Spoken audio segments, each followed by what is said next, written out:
हरे कृष्णा कृष्णा कृष्णा हरे हरे, हरे राम राम राम हरे हरे। जय राधा माधव कुंज बिहारी, गोपीजना वल्लभ गिरिवरधारी, यशोदानंदना व्रज जनरंजना, यशोदानंदन व्रज जनरंजन, मुनतीरावनचारी। जय श्री कृष्ण चैतन्य प्रभु नित्यानंद, श्री अद्वैत गदाधर श्रीवासादि गौर भक्तवृंद। हरे कृष्णा कृष्ण कृष्ण हरे हरे, हरे राम राम राम हरे हरे, हरे कृष्णा कृष्ण कृष्ण हरे हरे, हरे राम राम राम हरे हरे। जय प्रभुपदा जय प्रभुपदा, प्रभुपदा जय प्रभुपदा। जय गौर हरि बोल हरि बोल, हरि बोल निताय गौर हरि बोल। शिल प्रभुपाद की जय, अनंत कोटि वैष्णव वृंद की जय, निताय गौर प्रेमानंदे हरि हरि बोल। ओम नमो भगवते वासुदेवाय, ओम नमो भगवते वासुदेवाय, ओम नमो भगवते वासुदेवाय। नारायणं नमस्कृत्यं नरं चैव नरोत्तमं, देवीं सरस्वतीं व्यासं ततो जयमुदीरयेत्। नष्टप्रायेषु अभद्रेषु नित्यं भागवत सेवया, भगवती उत्तमश्लोके भक्तिर्भवति नैष्टिकी। कृष्णाय वासुदेवाय देवकीनन्दनाय च नन्दगोपकुमाराय गोविन्दाय नमो नमः। आज हम श्रीमद् भागवतम षष्ठम स्कंध मनुष्य के लिए विहित कार्य, इसका अध्याय क्रमांक 7, दक्ष इंद्र द्वारा गुरु बृहस्पति का अपमान, इस अध्याय से श्लोक क्रमांक 23 पढ़ रहे हैं। श्लोक इस प्रकार से है। मघवन् द्विषतः पश्य प्रक्षीणान् गुरुवती क्रमात्, सम्प्रत्युपचितान् भूयः काव्यमाराध्य भक्तितः।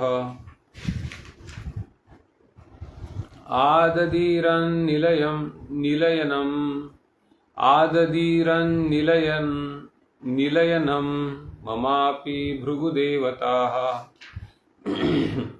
मघवन् द्विषतः पश्य प्रक्षीणान् गुरुवती क्रमात्, सम्प्रत्युपचितान् भूय काव्यम् आराध्य भक्तितः। आददीरन्निलयनं ममापि भृगुदेवताः। मघवन् द्विषतः पश्य प्रक्षीणान् गुरुवती क्रमात्, सम्प्रत्युपचितान् भूय काव्यमाराध्य भक्तितः। आददीरन्निलयनं ममापि भृगुदेवताः। शब्दशः अर्थ, अनुवाद एवं तात्पर्य कृष्ण कृपा श्रीमूर्ति श्री श्रीमद् एसी भक्तिवेदांत स्वामी श्रील प्रभुपाद जी द्वारा। मघवन, हे इंद्र, द्विषतः तुम्हारे शत्रु, पश्य जरा देखो, प्रक्षीणान पहले अत्यंत निर्बल होने से, गुरु अतिक्रमात अपने गुरु शुक्राचार्य का अनादर करने से, संप्रति इस समय उपचितान शक्तिशाली, भूयः पुनः, काव्यम अपने गुरु शुक्राचार्य को आराध्य पूजा करके भक्तितः अत्यंत भक्ति सहित आददीरन ले सकते हैं नीलयनम धाम सत्यलोक को मम मेरा अपि भी भृगु देवता भृगु के शिष्य शुक्राचार्य के प्रबल भक्त। अनुवाद: हे इंद्र, तुम्हारे शत्रु असुरगण शुक्राचार्य के प्रति अनादर करने के कारण अत्यंत निर्बल हो गए थे, किंतु अब उन्होंने अत्यंत भक्तिपूर्वक शुक्राचार्य की पूजा की है, अतः वे पुनः बलशाली बन गए हैं। अपनी भक्ति के द्वारा उन्होंने अपनी शक्ति इतनी बढ़ा ली है कि वे अब मुझसे मेरा धाम सत्यलोक तक लेने में समर्थ हो चुके हैं। तात्पर्य: श्री ब्रह्मा ने देवताओं को यह इंगित करना चाहा कि कोई भी अपने गुरु के बल पर इस संसार में अत्यंत शक्तिशाली बन सकता है और गुरु की अप्रसन्नता से सब कुछ खो भी सकता है। विश्वनाथ चक्रवर्ती ठाकुर के एक गीत से इसकी पुष्टि होती है। यस्य प्रसादात् भगवत प्रसादो यस्य अप्रसादान् न गति कुतोपि। गुरु की कृपा से कृष्ण की कृपा का आशीर्वाद प्राप्त होता है। गुरु की कृपा के बिना उन्नति नहीं हो सकती। यद्यपि श्री ब्रह्मा के समक्ष सभी असुर तुच्छ है, किंतु उन्होंने गुरु के बल से इतनी शक्ति प्राप्त कर ली थी कि श्री ब्रह्मा से उनके धाम ब्रह्मलोक को भी छीन सकते थे।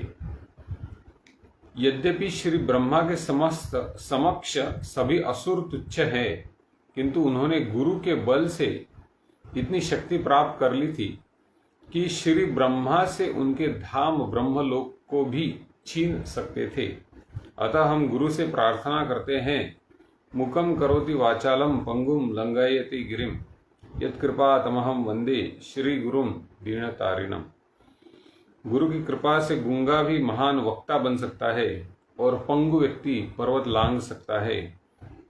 अतः जीवन में सफलता चाहने वाले व्यक्ति को चाहिए कि वह इस शास्त्र वचन को स्मरण रखे जिसका उपदेश श्री ब्रह्मा ने दिया है। ओम ज्ञानतिमिरान्धस्य ज्ञानाञ्जनशलाकया चक्षुरुन्मीलितं येन तस्मै श्रीगुरवे नमः।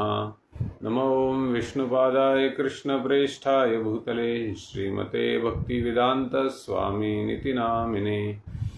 नमस्ते सारस्वती देवे गौरवाणी प्रचारिणे निर्विशेष शून्यवादी पाश्चात्य देशतारिणे। वाञ्छाकल्पतरुभ्यश्च कृपा सिन्धुभ्य एव च पतितानां पावनेभ्यो वैष्णवेभ्यो नमो नमः। जय श्री कृष्ण चैतन्य प्रभु नित्यानंद श्री द्वैत गदाधर श्रीवासदि गौरभक्तवृंद। हरे कृष्णा कृष्ण कृष्णा हरे हरे, हरे राम राम राम हरे हरे। मूकं करोति वाचालं पंगुं लंघयति गिरिं यत्कृपा तमहं वंदे श्रीगुरुं दीनतारिणम्। तो आज श्रीमद् भागवतम के इस अध्याय में हम देख रहे हैं, छठे अध्याय के अंत में शुकदेव गोस्वामी परीक्षित महाराज जी को बताते हैं कि जो अंतिम श्लोक है, उस अंतिम श्लोक में छठे अध्याय के शुकदेव गोस्वामी उल्लेख करते हैं, यद्यपि विश्वरूप देवताओं के परम शत्रु असुरों की पुत्री का पुत्र था, किंतु उन्होंने ब्रह्मा की आज्ञा से उसे अपना पुरोहित बनाना स्वीकार किया। देवताओं द्वारा अपमान किए जाने पर गुरु बृहस्पति ने इनका परित्याग कर दिया था, इसलिए उन्हें पुरोहित की आवश्यकता पड़ी। तो छठे अध्याय में दक्ष की कन्याओं का वंश वर्णन किया गया है, और दक्ष की कन्याओं का वंश मतलब अपने संपूर्ण विश्व का इतिहास है।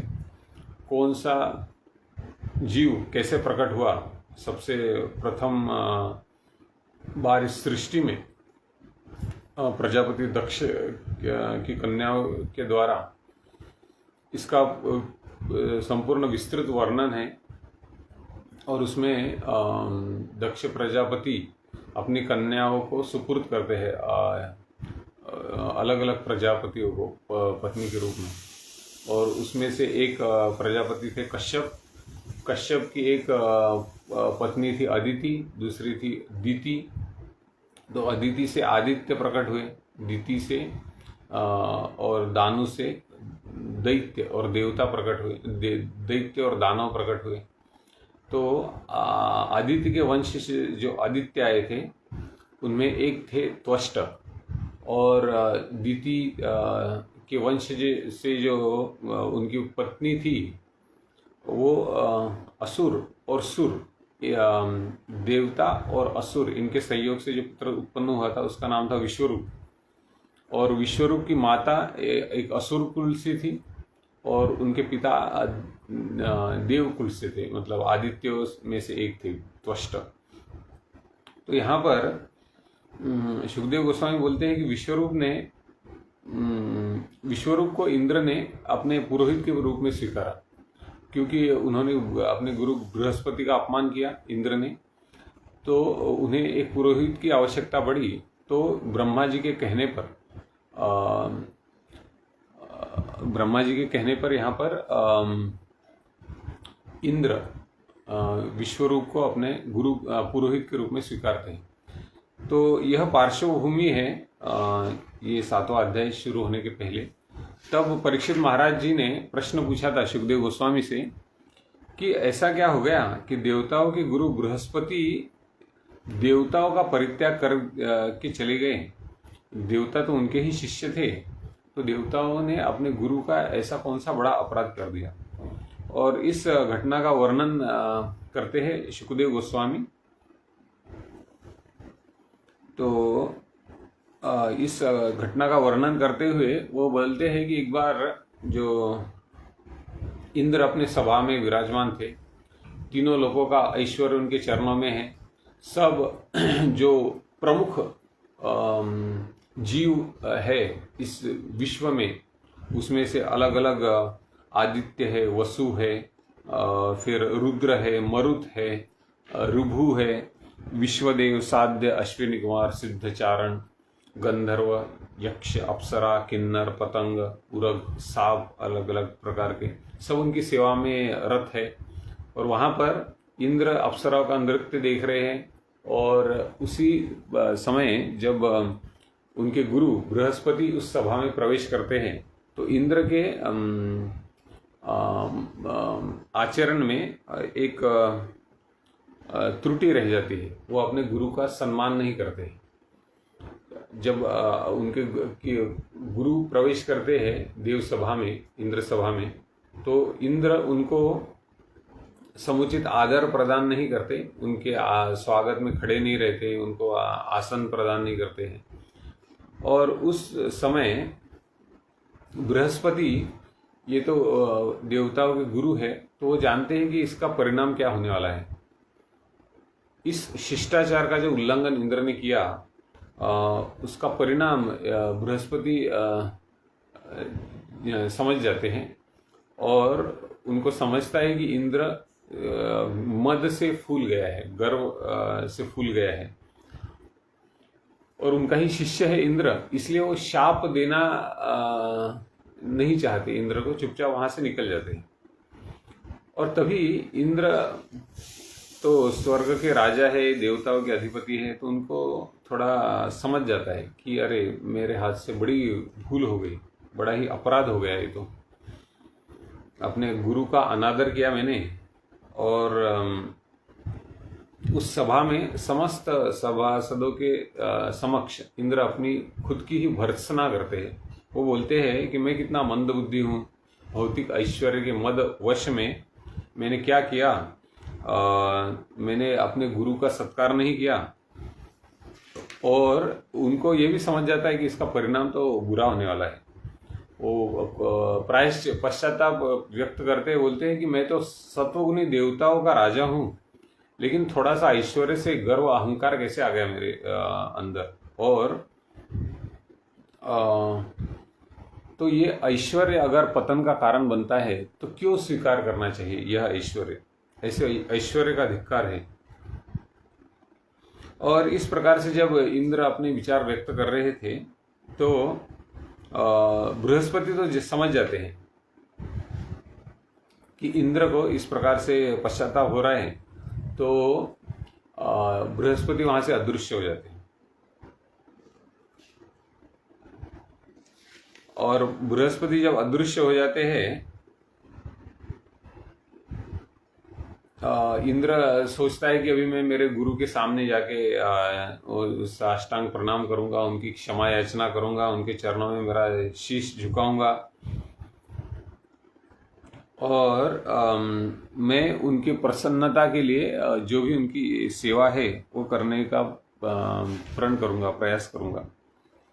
और तभी जब बृहस्पति अदृश्य हो गए तो इंद्र को लगता है कि मेरे गुरु अप्रसन्न हो गए, अदृश्य हो गए, अभी मैं सौभाग्य प्राप्त करने के लिए क्या साधन है मेरे पास। देवता है, सब ऐश्वर्य स्वर्ग का उनके चरणों में है, फिर भी वो अशांत हो जाते हैं इंद्र। तो स्वर्ग के राजा इंद्र भी अशांत हो जाते हैं सब ऐश्वर्य होते हुए भी। और फिर यह दयनीय दशा का इंद्र का जो समाचार है वो असुरों के पास पहुंच जाता है और वो शुक्राचार्य के आदेश से अपने हथियार से सुसज्जित होकर देवताओं पर हमला करते हैं। और देवताओं की बहुत बुरी हालत होती है, उनके विविध आयुधों के प्रहार से सब देवता अस्त व्यस्त हो जाते हैं।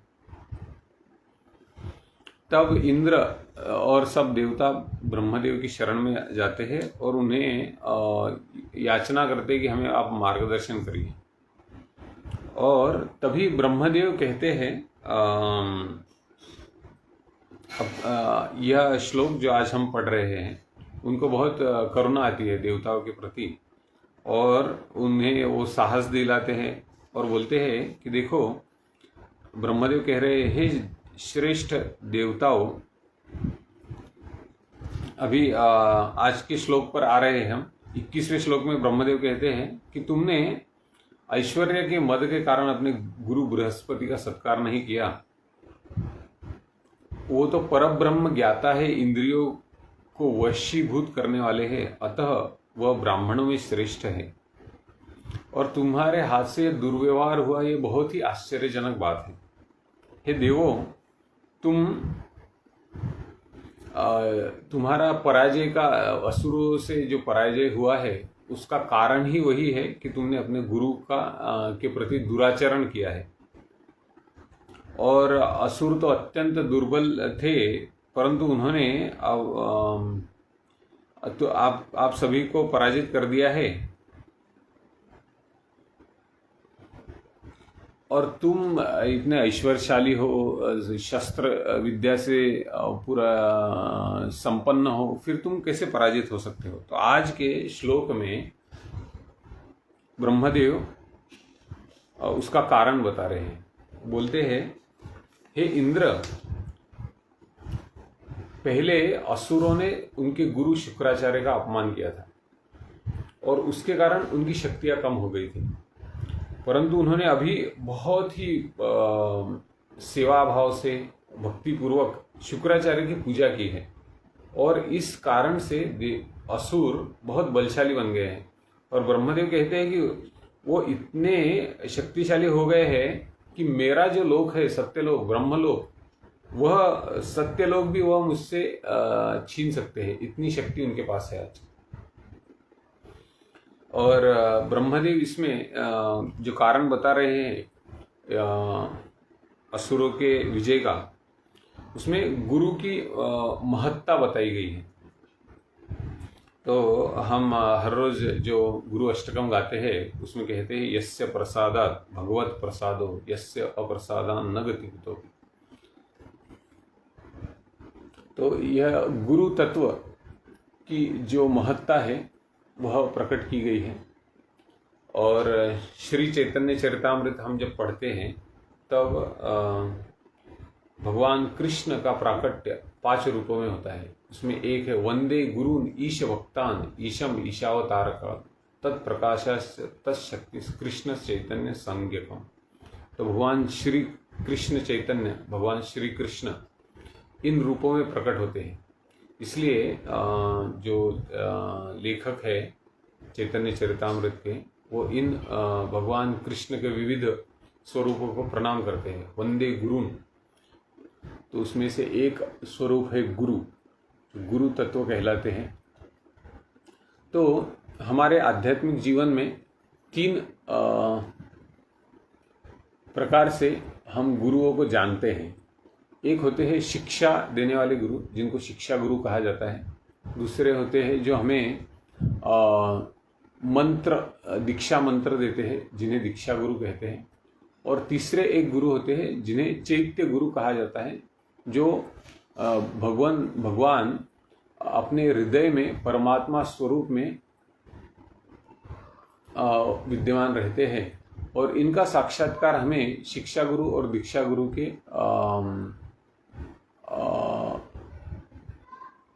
शिक्षा और दीक्षा गुरु के मार्गदर्शन से हम समझ सकते हैं। तो चैतन्य चरितामृत में इनका वर्णन इस प्रकार से किया गया है कि जो गुरु तत्व है, शिक्षा गुरु है, दीक्षा गुरु है, चैत्य गुरु है, वो भगवान श्री कृष्ण ही है। गुरु कृष्ण रूप हन शास्त्रेर प्रमाणे, गुरु रूपे कृष्ण कृपा करे न भक्त गणे। तो कहते हैं कि शास्त्र का जो प्रमाण है उसमें आध्यात्मिक गुरु ये भगवान श्री कृष्ण से अभिन्न होते हैं। भगवान श्री कृष्ण आध्यात्मिक गुरु के रूप में अपने भक्तों का उद्धार करते हैं। और आगे कहते हैं, शिक्षा गुरु के त जानी कृष्णेर स्वरूप, अंतर्यामी भक्त श्रेष्ठ एई दुई रूप। तो हमने भगवान श्री कृष्ण के जो रूप है शिक्षा गुरु, उनको भगवान श्री कृष्ण का ही एक रूप मानना चाहिए। भगवान श्री कृष्ण स्वयं को परमात्मा रूप में प्रकट करते हैं, अंतर्यामी परमात्मा रूप में, चैत्य गुरु के रूप में, और भगवान के महान भक्त के रूप में, भक्त श्रेष्ठ के रूप में प्रकट करते हैं। अंतर्यामी भक्त श्रेष्ठ एई दुई रूप। तो जो परमात्मा या अंतर्यामी भगवान है, तो हमें लगता है कि परमात्मा है भगवान अपने हृदय में, तो हम परमात्मा अंतर्यामी भगवान से हम सीधा संवाद कर सकते हैं और हमें उनकी इच्छा पता चल जाएगी। परंतु यह जो प्रस्ताव है ये बहुत ही कठिन है, ऐसा बताया जाता है।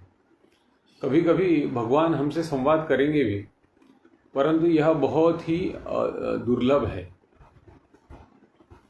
और अगर बहुत बार कुछ लोग उसका सॉन्ग भी करते हैं, सॉन्ग मतलब ढोंग भी करते हैं उसका। और कभी हमें ऐसा लगता है कि अपनी जो बद्ध इच्छा है वही भगवान की इच्छा है। जैसे अगर कोई सोचेगा कि आज भगवान ने मुझे प्रेरणा दी है कि मैंने आज गुलाब जामुन खाना चाहिए, तो ये अपनी बद्ध इच्छा को हम भगवान की इच्छा के रूप में स्वीकारते हैं, तो ये एक दूषण है। इसलिए जो आध्यात्मिक दृष्टि से विकसित लोग हैं वो हमें बताते हैं कि हमारी जो धारणाएं हैं, हमारी जो समझ है कि हमें अंतर्यामी भगवान क्या समझा रहे हैं, क्या उपदेश कर रहे हैं, अगर हमें समझना है तो हमें जो भगवान के 2 प्रतिनिधि है, शिक्षा गुरु और दीक्षा गुरु, उनका सहारा लेना चाहिए, उनकी मदद लेनी चाहिए। और कृष्णदास कविराज गोस्वामी लिखते हैं, जीवे साक्षात नाही ताते गुरु चैत्य रूपे। हम परमात्मा का साक्षात अनुभव जीव नहीं कर सकता है, इसीलिए भगवान अपने सामने एक मुक्त भक्त के रूप में, एक श्रेष्ठ भक्त के रूप में प्रकट होते हैं। शिक्षा गुरु है कृष्ण महंत स्वरूपे। इसलिए जो श्रेष्ठ भक्त है वो गुरु के रूप में हमें हमारे समक्ष प्रकट होते हैं। और ऐसे जो गुरु है वो एक भगवान श्री कृष्ण से अभिन्न है। तो इन महात्माओं का हमें लाभ लेना होता है जो इस जगत में गुरु के रूप में कार्य करते हैं। और इसीलिए बहुत ज़रूरी यह भी है कि हम गुरु एक जो प्रामाणिक गुरु है और एक जो ढोंग करने वाला गुरु है, उनके बीच में हमें अंतर समझना चाहिए कि कौन प्रामाणिक गुरु है और कौन गुरु का ढोंग कर रहा है। तो इसके लिए हम आधार लेते हैं शास्त्रों का। गुरु की व्याख्या की गई है शास्त्र में। मुंडक उपनिषद बताता है कि अगर हमें आध्यात्मिक ज्ञान समझना है तो उसके लिए गुरु के पास हमें जाना होता है। तो गुरु के जो लक्षण है, गुरु की जो पात्रता है, क्वालिफिकेशंस, वह बताते हैं मुंडक उपनिषद में। कहते हैं तद विज्ञानार्थम स गुरुम एव अभिगच्छेत। मतलब हमें आध्यात्मिक ज्ञान अर्जन के लिए गुरु के पास जाना, गुरु का आश्रय लेना अनिवार्य है। और ऐसे गुरु के लक्षण क्या होते हैं? श्रोत्रियम, उन्होंने बहुत ही अच्छे तरीके से शास्त्र का मर्म समझ लिया है। श्रोत्रियम, ब्रह्मनिष्ठम, और वो जो गुरु है वह ब्रह्मनिष्ठ है, मतलब दिव्यता की अवस्था में परमात्मा के साथ उनका संपर्क है। उन्हें कहते हैं ब्रह्मनिष्ठम, श्रोत्रियम ब्रह्मनिष्ठम। और ऐसे गुरु के पास जाके शिष्य ने उनकी सेवा करनी चाहिए। समित पाणी श्रोत्रियम ब्रह्मनिष्ठम। तो इस प्रकार से श्रोत्रिय मतलब, श्रोत्र मतलब जो हम सुनते हैं शास्त्रों से, उसका प्रगल्भ ज्ञान और उसका अनुभव गुरु के पास होना चाहिए।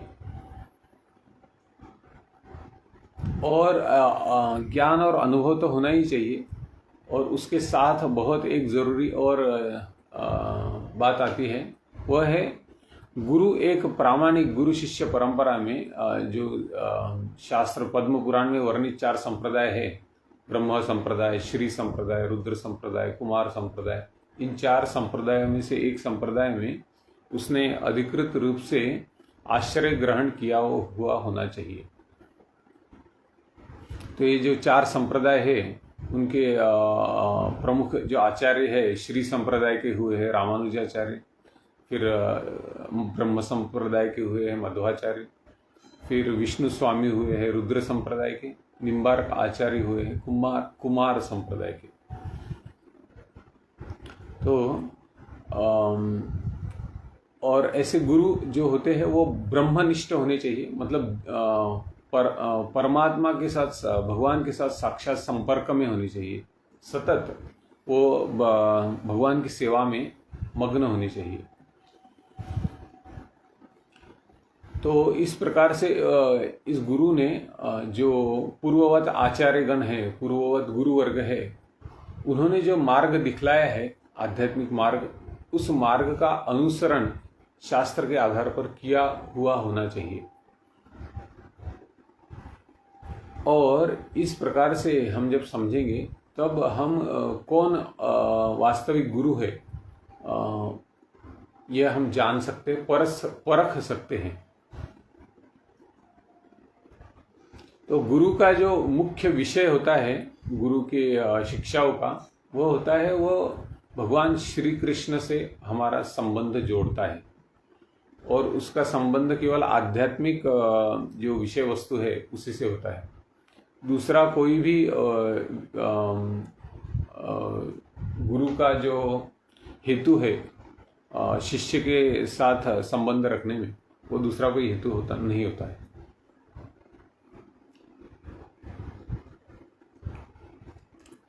और इस प्रकार से हम जब देखते हैं कि जो गुरु है वो भगवान के प्रति उसका इतना प्रगाढ़ प्रेम होता है, वो भगवान की कृपा हर व्यक्ति को बांटना चाहता है। और उसके जब उस गुरु के संपर्क में जब हम आते हैं तो हमें भी वही उत्साह, वही प्रेरणा प्राप्त होती है जो जिस प्रेरणा जिस उत्साह से गुरु भगवान श्री कृष्ण की सेवा करते हैं, तो ऐसे गुरु को परखने के बाद जब गुरु आश्रय लेता है व्यक्ति, तो उनका आदर सम्मान होना चाहिए। एक होता है सदाचार, जिसमें हम गुरु का आदर सम्मान करके हम अपना कृतज्ञता उनके प्रति व्यक्त करते हैं, और दूसरा होता है उनकी आज्ञाओं का पालन करना। तो आज्ञाओं का पालन करना ज़रूरी है, परंतु आज्ञा का पालन अगर कोई किसी कारणवश उसकी परिस्थितिवश उस समय नहीं कर सकता है, फिर भी कम से कम उसने आदर सम्मान तो गुरु का करना ही चाहिए। और इंद्र ने वही उससे भूल हो गई, गलती हो गई कि इंद्र ने अपने गुरु का आदर सम्मान भी नहीं किया। तो ये जो सबसे पहली सीढ़ी है वही इंद्र चढ़ नहीं सके, तो गुरु के उपदेश का पालन, और वो तो आगे की बातें थी, इसलिए उनका जो ऐश्वर्य है वह छीन लिया गया। और इसी कारण से वो ब्रह्मदेव के पास आते हैं, और ब्रह्मदेव कहते हैं देखो असुर जो है उन्होंने भी शुक्राचार्य का अवमान किया था, और इसी कारण से उनकी यह गति हुई थी कि देवताओं ने उनको पराभूत कर दिया था। परंतु अभी उन्होंने शुक्राचार्य को बहुत अच्छे से सम्मानित किया, उनका गौरव किया, उनकी सेवा की, और इस कारण से शुक्राचार्य उन पर प्रसन्न हो गए।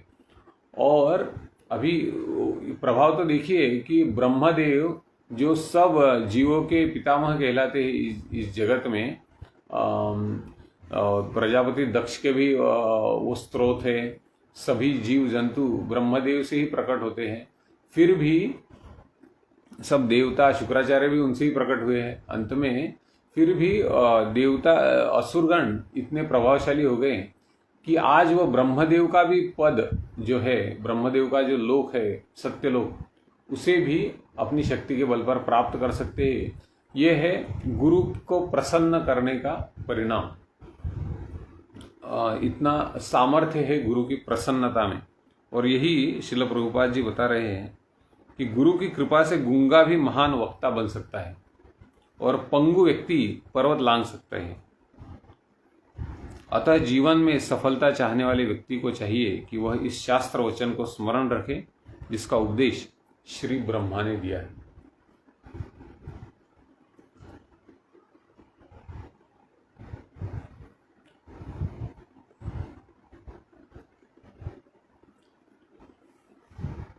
तो इस प्रकार से आज हम गुरु तत्व के बारे में थोड़ा चर्चा करेंगे।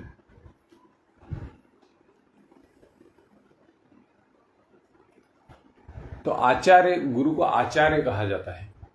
मनु संहिता में कहते हैं कि आचार्य किसको कहते हैं? जिसने शास्त्र अध्ययन किया है। अचिनोति यह शास्त्रार्थम, मतलब उनको शास्त्रार्थ का पूरा ज्ञान है। आचार्य स्थापयत्यपि, आचार्य स्थापयत्यपि मतलब जो शास्त्र का सार है, उसका जो अर्थ है वह गुरु अपने शिक्षाओं के द्वारा दूसरों को प्रदान करते हैं। आचार्य स्थापयत्यपि। और गुरु का एक सबसे महत्वपूर्ण गुण जो है वो होता है स्वयं आचरते यस्मत्। वह स्वयं जो शिक्षा उन्होंने शास्त्र से ग्रहण की है वह स्वयं आचरण करते हैं, फिर दूसरों को उसका प्रचार करते हैं, दूसरों को यह सिखाते हैं, अपने आचरण के द्वारा सिखाते हैं। आचार्यस्तेन कीर्तितः। तो यह एक महत्वपूर्ण लक्षण है, जिसे मराठी में कहते हैं आदि आचार नंतर प्रचार।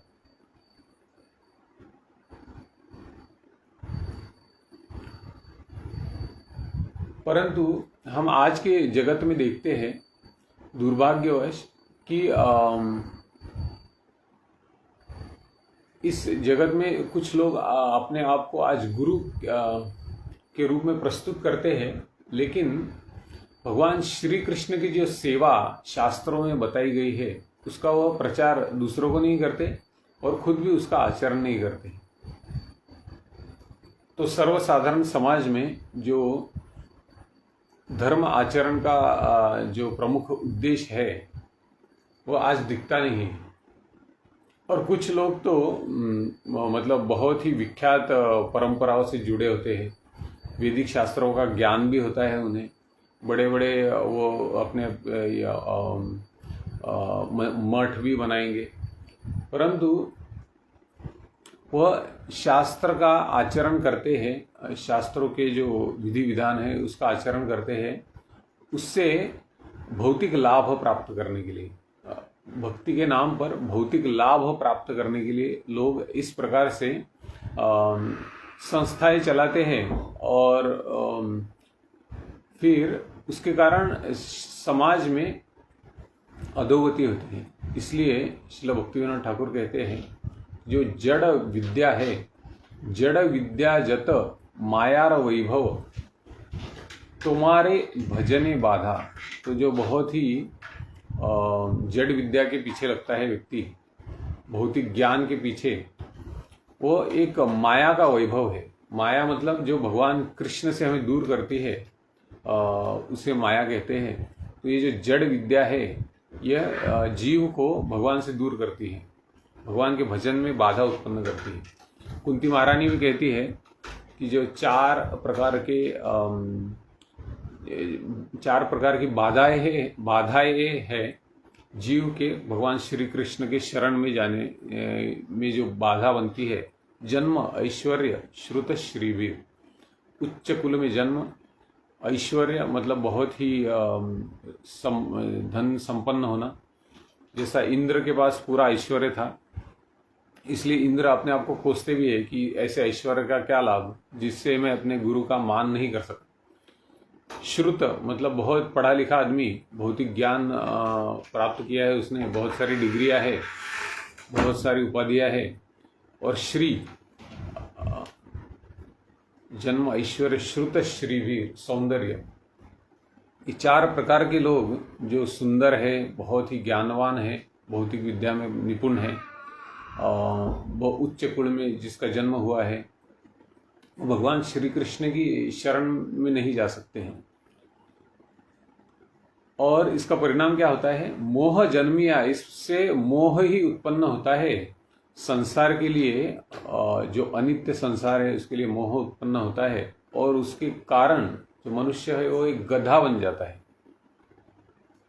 मतलब काम करता रहेगा, भगवान की सेवा करने के लिए उसे उसका महत्व समझता नहीं। तो जब आध्यात्मिक गुरु इस प्रकार से जीव के कल्याण के लिए, सभी जीवों के कल्याण के लिए उपदेश करते हैं कि भगवान श्री कृष्ण की सेवा का आश्रय लेना है, वही जीवन का ध्येय है, वो सही गुरु कहलाता है। तो ये गुरु परखने के मानदंड बताए गए हैं। तो कभी कुछ लोग धार्मिक सलाहकार बनते हैं, लोगों को वो धार्मिक सलाह देते हैं, बड़े बड़े हस्तियों को सलाह देते हैं, जिसमें बड़े उद्योगपति आएंगे, इंडस्ट्रियलिस्ट आएंगे, बड़े नेतागण आएंगे, सब जो बड़े चढ़े लोग हैं समाज में, उनको मार्गदर्शन करने का धार्मिक सलाहकार के रूप में कुछ लोग कार्य करते हैं। और उससे अपना लाभ जुटाते हैं, मतलब अपना धन संपत्ति इकट्ठा करते हैं। और फिर वह लोग किसी नेता के साथ या किसी धार्मिक कोई बड़ा व्यक्ति है, धार्मिक नेता है, उसके साथ जुड़ जाते हैं, क्योंकि प्रसिद्धि चाहते हैं। और जो सर्वसाधारण लोग हैं उन्हें लगता है अरे ये तो बड़े धार्मिक व्यक्ति है और ये जो कुछ बोलेंगे वो तो शास्त्र का प्रमाण है। और इस प्रकार से आज कितने सारे लोग प्रसिद्ध हुए आध्यात्मिक जगत में, भगवद गीता में भाष्य करेंगे, कुछ निबंध लिखेंगे, कुछ अपना वक्तव्य करेंगे। और लोगों को लगता है कि अरे ये तो बहुत ही ज्ञानी आध्यात्मिक ज्ञानवान व्यक्ति है, परंतु ये जो बड़े धार्मिक सलाहकार अपने आप को गुरु कहलाते हैं, धर्म नेता कहलाते हैं, वो कोई भी भगवान श्री कृष्ण की सेवा करने की इच्छा अपने अनुयायी के हृदय में जागृत करा नहीं सकते हैं, और सर्वसामान्य लोगों के बीच में भी उनका इस विषय में प्रभाव कुछ नहीं होता है। और कभी कभी वो अपने आचार्यों का, अपने संप्रदाय में जो आचार्य है उनका गुणगान भी करेंगे, जो बहुत ही यशस्वी रहे हैं अपने आध्यात्मिक आंदोलन में, परंतु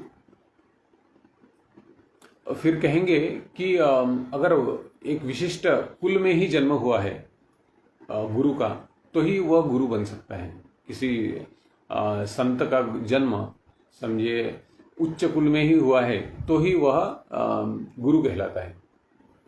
तो अगर कोई उच्च कुल में जन्मा नहीं है और उसको बहुत ही आध्यात्मिक यश प्राप्त हुआ, उसने बहुत अच्छा कार्य किया जन कल्याण के लिए, बहुत सारे लोगों को भक्ति का प्रचार किया और वो यशस्वी बन गया, तो ऐसे लोग उनकी निंदा भी करते हैं, उनके ऊपर टीका टिप्पणी करते हैं।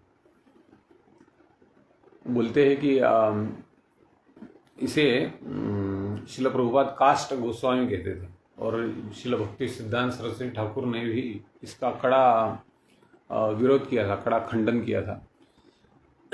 श्री चैतन्य महाप्रभु ने भी नामाचार्य का जो सर्वश्रेष्ठ पद था वो हरिदास ठाकुर को दिया था, जिनका जन्म एक मुसलमान परिवार में हुआ था। तो ये खरे असली गुरु की पहचान होती है कि वह किसी सामाजिक गुट या सामाजिक परिस्थिति से बाध्य नहीं होता है। और कुछ गुरु जो होते हैं अपने आप को जगत गुरु कहलाते हैं और निराकारवाद का प्रचार करते हैं कि जो जीवात्मा है वह परब्रह्म निराकार है और जीवात्मा परब्रह्म में विलीन होता है, और वैदिक शास्त्रों का अध्ययन करेंगे जीवन भर और उसका विवेचन करेंगे और उस पर टीका टिप्पणी करेंगे, वाद विवाद करेंगे, और वेद पढ़ेंगे, उपनिषद पढ़ेंगे, वेदांत सूत्र पढ़ेंगे, और उसके बाद उनका जो ध्येय होता है वो होता है कि वेदांत से ज्ञान इकट्ठा करना, और ये निराकारवाद का प्रचार करेंगे। तो फिर जो सही धर्म का मार्ग है उससे जो उनका श्रोता वर्ग है वो वंचित रह जाता है। ऐसे लोग भक्ति को भी एक ज्ञान समझते हैं, कहते हैं कि परम ब्रह्म को जानना यही जीवन का ध्येय है, और फिर आप उसके लिए देवताओं को सर्वश्रेष्ठ रूप में पूज सकते हैं। सूर्य, फिर गणपति, शिव, दुर्गा, विष्णु, पंचोपासना कहते हैं उनको। तो इन 5 देवों को आप परब्रह्म के रूप में उनका पूजन करिए, और कहते हैं कि आप इन देवताओं को संतुष्ट करेंगे तो उसके लिए विधि है, वो है यज्ञ करने का विधि, क्रियाकर्म करने का विधि, और इस जीवन में आप सुखी रहेंगे और अगले जन्म में भी आपको सुख प्राप्त होगा। इस प्रकार से जो लोग हैं तथाकथित गुरु, वह शास्त्र का जो सही निचोड़ है, सही सार है, वो लोगों के सामने प्रस्तुत नहीं करते कि कृष्ण पूर्ण पुरुषोत्तम भगवान है, सब देवता वर्ग उनके सेवक हैं, और भगवान श्री कृष्ण का नाम उच्चारण, हरे कृष्ण नाम का जप करना, उच्चारण करना, यही वेद मंत्र उच्चारण से भी सर्वश्रेष्ठ क्रिया है, कार्य है। तो इस प्रकार से वह जीवों का और भगवान श्री कृष्ण का जो संबंध है वो सही रूप से प्रकट नहीं करते हैं, और गुरु और शिष्य का भी जो शाश्वत संबंध है उसको प्रस्तावित नहीं कर सकते हैं। फिर कुछ योगी लोग होते हैं जो बोलते हैं कि ध्यान करिए, अलग अलग मुद्राएं करिए, अष्टांग योग करिए, प्राणायाम करिए। अष्टांग योग में जो एक विधि है, आसन, अलग अलग प्रकार के आसन करिए और कुछ मंत्र उच्चारण करिए। जो आप सब लोगों के सामने मंत्र उच्चारण नहीं कर सकते, वैसे मंत्र उच्चारण करिए। कुछ प्राणायाम करिए, कसरत करिए, जिससे आपका जीवन निरोगी बनेगा, सुखी बनेगा, शक्ति मिलेगी और आप लंबा जीवन जी सकते हैं। तो इस प्रकार से कुछ लोग जन सामान्य को ठगते हैं। फिर कुछ लोग होते हैं जो अलग अलग प्रकार के सत्संग कार्यक्रम का आयोजन करते हैं। उसमें वेद, पुराण, उपनिषद, रामायण, भगवद गीता का बहुत ही मधुर मंत्र उच्चारण करेंगे, उसके साथ गीत संगीत बजाएंगे और बहुत ही विद्वत्तापूर्ण अपनी टीका टिप्पणियाँ बहुत मधुर तरीके से प्रस्तुत करेंगे और अपना कृत्रिम जो भक्तिभाव है भगवान के प्रति वह प्रकट करेंगे लोगों के सामने। और ऐसे लोग आज, ये जो दो प्रकार के लोग हैं, आज बहुत प्रसिद्ध है। लोगों को आज बोलेंगे कि प्रवचन सुनिए तो बोलेंगे कि हमें मधुर संगीत चाहिए, कोई हंसाने वाला चाहिए और जो बहुत ही भाव प्रकट करे, भाव विभोर होकर कथा करे, वैसा व्यक्ति चाहिए। और ऐसे व्यक्ति जो धार्मिक व्यक्ति है, जो अपने आप को इस प्रकार से प्रकट करते हैं जन सामान्य के सामने, बहुत धनी बनते हैं, बहुत पैसा इकट्ठा करते हैं अपने भाषणों के, प्रवचनों के प्रतिरूप। और कहते हैं सबसे जो खतरनाक होते हैं वो ऐसे लोग हैं जो अपने आप को महात्मा कहलाते हैं।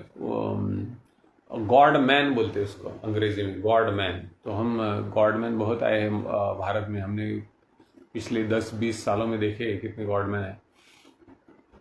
तो वो दान पुण्य करेंगे, संस्थाएं चलाएंगे, शिक्षण संस्थाएं चलाएंगे और फिर इस प्रकार से वो पुण्य कर्म करते हैं और कहते हैं कि मानव सेवा ही ईश्वर सेवा है। और इसके लिए कोई शास्त्रीय आधार नहीं होता है उनके पास। और जो बहुत ही मंद लोग हैं, मूर्ख लोग हैं, वो ऐसे लोगों को भगवान के रूप में पूजते हैं। तो इस प्रकार से लोग ठगे जा रहे हैं कि कुछ थोड़ा सा जादू दिखा दिया लोगों को और उनको बताते हैं कि ये हम ये जादू, कुछ भस्म निकालते हैं, कुछ मुंह से लिंग निकालते हैं तो हम भगवान हो गए। और इस प्रकार से बड़े बड़े चढ़े लोग हैं समाज के, उसमें बड़े नेता आते हैं, राष्ट्रपति आते हैं, उनके साथ जाके बैठते हैं, उनका संग करते हैं। और ऐसे जो ढोंगी लोग हैं वो भौतिक लाभ के लिए ऐसे धार्मिक गॉड मैन की सेवा करते हैं। तो इस प्रकार से भक्तिविनोद ठाकुर जिस प्रकार से कहते हैं कि ऐसे लोगों को मोह में, माया मोह में रखा जाता है और उन्हें भौतिक लाभ प्रदान किए जाते हैं। और जो गॉड मैन है वो अपनी भी धन संपत्ति, नाम, शोहरत की इच्छा पूर्ण कर लेता है। तो जो जन सामान्य लोगों को महात्मा लगता है व्यक्ति इस भौतिक जगत में, और जो धर्म का प्रचार करता है इस प्रकार से, उसको जन सामान्य को पता ही नहीं होता है कि महात्मा क्या होता है। महात्मा कृष्ण गीता में बताते हैं, महात्मानस्तु माम पार्थ दैवीं प्रकृतिम आश्रितः भजन्ति अनन्य मनसो। जो महात्मा है वो भगवान कृष्ण का अनन्य भजन करते रहते हैं। तो ऐसे जो लोग हैं, ढोंगी लोग, जो धर्म का बड़ा आडंबर करेंगे लेकिन भगवान कृष्ण की सेवा करेंगे नहीं, दूसरों को सिखाएंगे नहीं, वह जो भगवान की माया शक्ति है उससे प्रभावित होते हैं, और इसीलिए वो भगवान की भक्ति का महत्व नहीं समझ सकते हैं और जो क्रियाकर्म के जंजाल में फंस जाते हैं।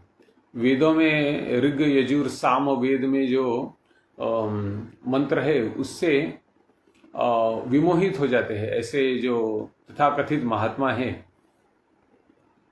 और भौतिक जो आडंबर है इन वैदिक मंत्रों का उससे ही आकृष्ट होते हैं। तो छठे स्कंध में तीसरे अध्याय में एक श्लोक आता है, प्रायेण वेदतम इदम न महाजनोयम दिव्य विमोहित मतिर बत माययालम त्रय्यम जड़ीकृत मतिर मधुपुष्पितायाम वैतानिके महति कर्मणि युज्यमान। तो इस प्रकार से व्यक्ति जो गॉडमैन है वह भी फंस जाता है इस भौतिक संसार के दलदल में, और अपने अनुयायियों को भी इसी अंधकार में ढकेलता है।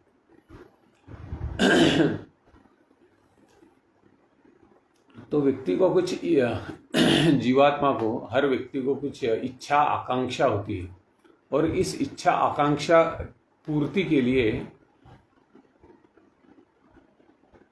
वह एक विशिष्ट प्रकार के गुरु में अपनी श्रद्धा रखता है। एक गुरु में या अनेक व्यक्तियों में श्रद्धा रखेगा, और उसकी श्रद्धा ऐसी विभक्त होती है, इसको भगवद गीता में कहते हैं अव्यवसायत्मिका बुद्धि। जो व्यवसायत्मिका बुद्धि है व्यक्ति की, वो भगवान कृष्ण की सेवा करता है। अव्यवसायत्मिका बुद्धि मतलब अरे ये बाबा का हमने उपवास नहीं किया, ये बाबा की पूजा नहीं की तो हमें हमारे जीवन में अनिष्ट हो जाएगा, ये देवी का उपवास नहीं किया, ये देव का हमने व्रत नहीं किया तो कुछ जो प्राप्त होना है वो प्राप्त नहीं होगा। तो जो व्यक्ति की श्रद्धा होती है भगवान श्री कृष्ण में नहीं होती, तो अलग अलग जगह पे श्रद्धा रखता है। और कुछ लोग तो भगवान श्री कृष्ण का नाम जब भी करेंगे तो भी घर में सब बाकी सब व्रत वैकल्य करेंगे। तो ऐसे लोग समझते हैं कि जो शुद्ध भक्त है भगवान श्री कृष्ण के, वो भी इन ऐसे पतित गुरुओं की तरह ही है, और मतलब भगवान के भक्तों को भी वो इसी रूप में देखते हैं। तो ऐसे जीवों की जो धारणा है कि हमें अपनी भौतिक इच्छा पूर्ति के लिए अलग अलग गॉड मैन का या फिर धर्म गुरुओं का आश्रय लेना है, अलग अलग देवी देवताओं का व्रत करना है, इनको अगर शुद्ध करना है, इनकी जो चेतना है वो शुद्ध करनी है, तो बहुत ही एक इस जगत का ही व्यक्ति वह चीज़ नहीं कर सकता है। जैसे अगर कोयला है और कोयले का जो कालापन है वो अगर इस जगत के ही पानी और समुद्र के पानी से या किसी तालाब के पानी से कोयले को साफ करने की कोशिश किया गया तो वो नहीं होता है। उसको कोयले को अगर शुद्ध करना है तो उसको अग्नि का आवश्यकता होता है। इसी प्रकार से जो सदगुरु है, जो शुद्ध भक्त है भगवान श्री कृष्ण का, जो प्रामाणिक गुरु शिष्य परंपरा में आते हैं, उनके जो दिव्य उपदेश है वह दिव्य उपदेश एक ज्वाला के रूप में कार्य करते हैं, और जो बद्ध जीवों को, हमारे जैसे बद्ध जीवों के भौतिक दूषण को पूरी तरह से शुद्ध कर देते हैं। और इस प्रकार से हम भौतिक मोह की जो पिशाची है उससे मुक्त हो सकते हैं, और तभी हम जो सही गुरु है उसका जो तथाकथित जो ढोंगी गुरु है उससे हम उनका अलग कर सकते हैं। सही गुरु को तथाकथित गुरु से, ढोंगी गुरु से अलग समझ सकते हैं। अभी अगर गुरु का सम्मान करना है तो हमें पता तो होना चाहिए पहले कि असली गुरु कौन है और ढोंगी व्यक्ति कौन है। तो ये जो मानदंड दिए गए हैं शास्त्रों में कि गुरु को कैसे पहचानना चाहिए, और कृष्ण जब गुरु को पहचानेंगे हम, उसके बाद उनकी सेवा और उनकी पूजा यथारूप करनी चाहिए, तभी हमें अपने आध्यात्मिक जीवन में, अपने जीवन में जो अपना लक्ष्य है भगवान श्री कृष्ण की सेवा करने का, वह हम प्राप्त कर सकते हैं। कहते हैं कृष्ण भक्त निष्काम अतएव शांत, भुक्ति मुक्ति सिद्धिकामी सकल अशांत।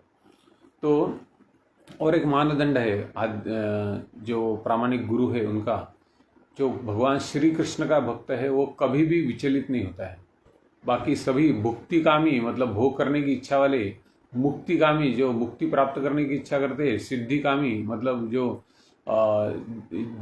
दैवी शक्तियां प्राप्त करने की इच्छा करते, सब अशांत होते हैं। हम देखते हैं यहाँ पर इंद्र भी अशांत हो गए, उनके हाथ से गुरु का अपमान हो गया तो अशांत हो गए। और अशांत क्यों होता है व्यक्ति?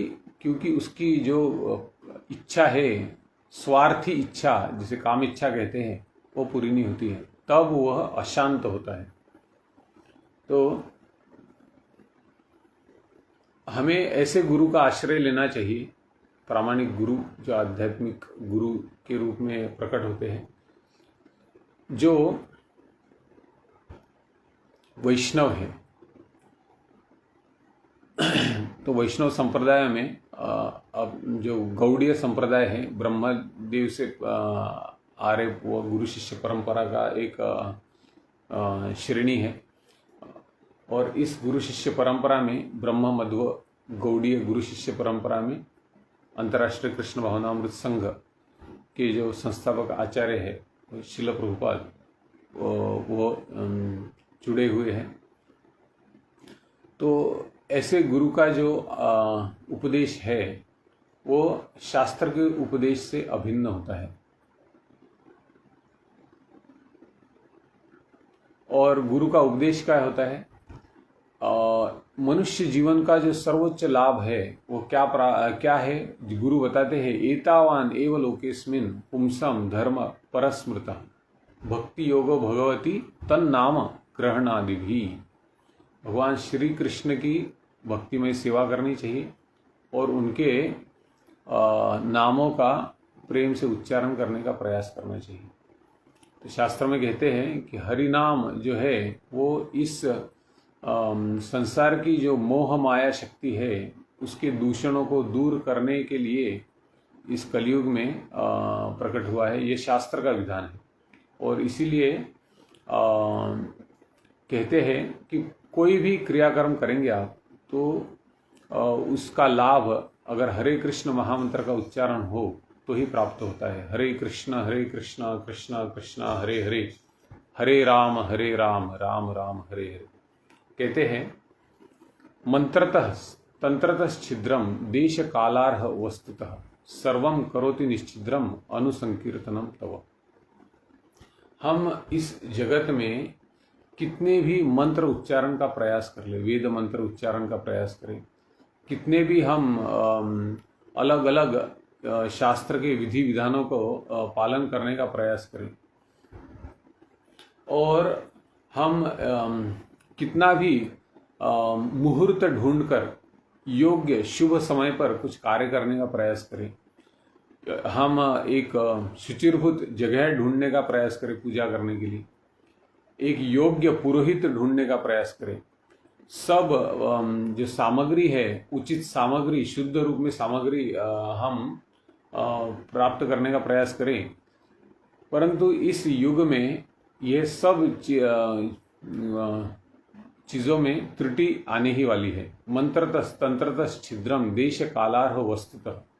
परंतु जब हम भगवान श्री कृष्ण का नाम उच्चारण करते हैं तो हर एक वस्तु, हर एक चीज़, हर एक परिस्थिति, हर एक समय, हर एक मंत्र, हर एक क्रियाकर्म शुद्ध बन जाता है।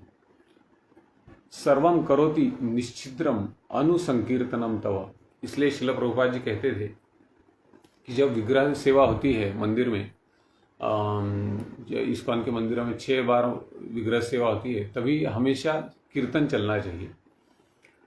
भगवान श्री कृष्ण का हरे कृष्ण नाम संकीर्तन चलना चाहिए, क्योंकि कलयुग में इतनी सारी त्रुटियां हैं।